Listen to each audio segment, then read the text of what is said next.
This is a quick look at the GG Martinsen 16 gigabyte mini USB MP4, or I guess MP3 MP4 player. And I just wanted to bring you guys a quick video looking at it. I like the look of it. I mean, it's certainly not made perfectly. If you look, there's a couple of little dings, straight out of the box. It's got a really pretty blue, this one is blue. It's got a really pretty blue anodized aluminum body, plastic ends. It does have a hard on switch. See if I can, if I can get that to focus. My fault, guys. I'm terribly sorry.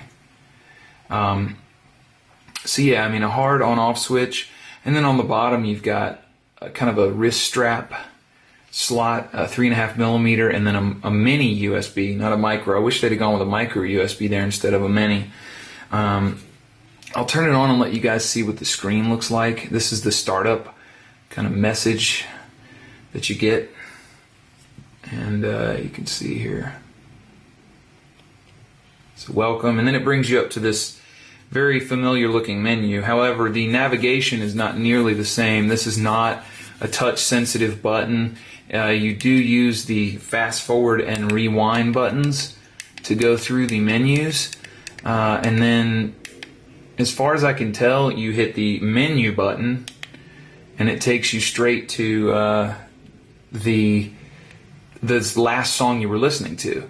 So if you double click the menu button, it goes into the music menu that actually has the list of songs. So I put, like 200 gigs, or excuse me, 200 megs worth of music on here just to kind of, I don't know, test it out, get some sounds out of it. It doesn't sound bad. I mean, this is a $20 MP3 player.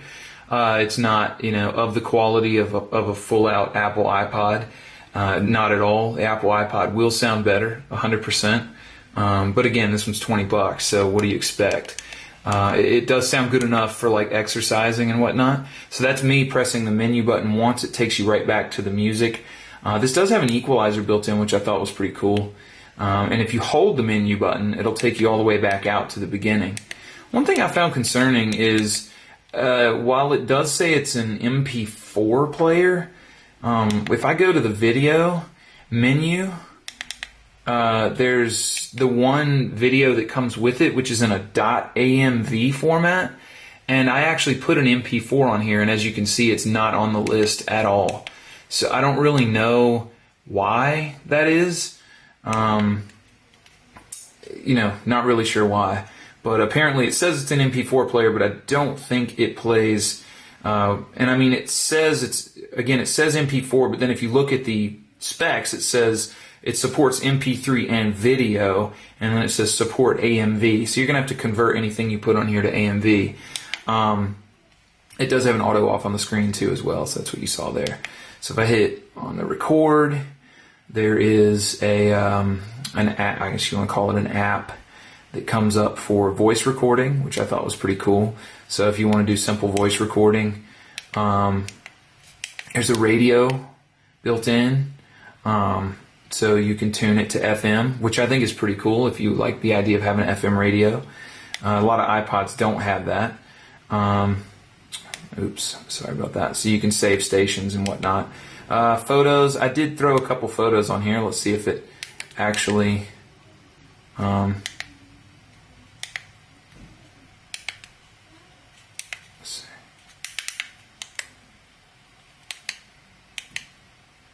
Okay, so yeah, that's the two pictures that come on it. And again, a little concerning to me is the fact that I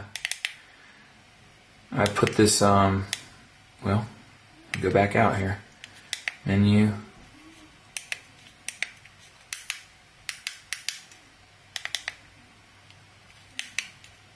Oops. And this is just another thing I want to show you. I mean, you guys see, I've actually played with this thing for quite a while, and it's still confusing.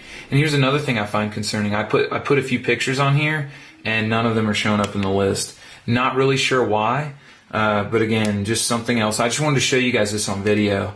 There is a setup for time, LCD, language, power off. online mode, firmware upgrade and version, and maybe it needs a firmware upgrade.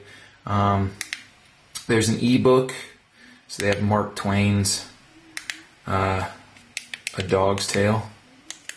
So let's see. There you go. So that's kind of, you can see how the words look, and you just kind of press forward to read more.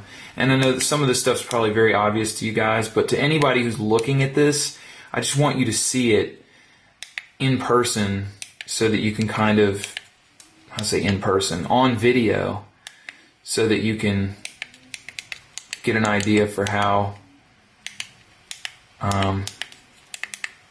it's supposed to work. And I do like the Tetris game on here.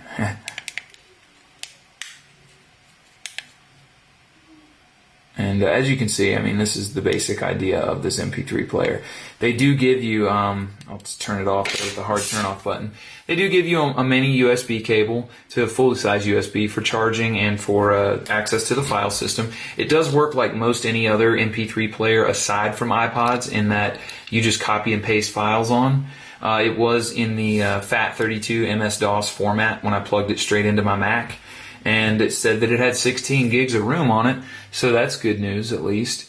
It does come with a kind of an inexpensive set of stylized earphones, if you will, that terminate to a 3.5 millimeter jack.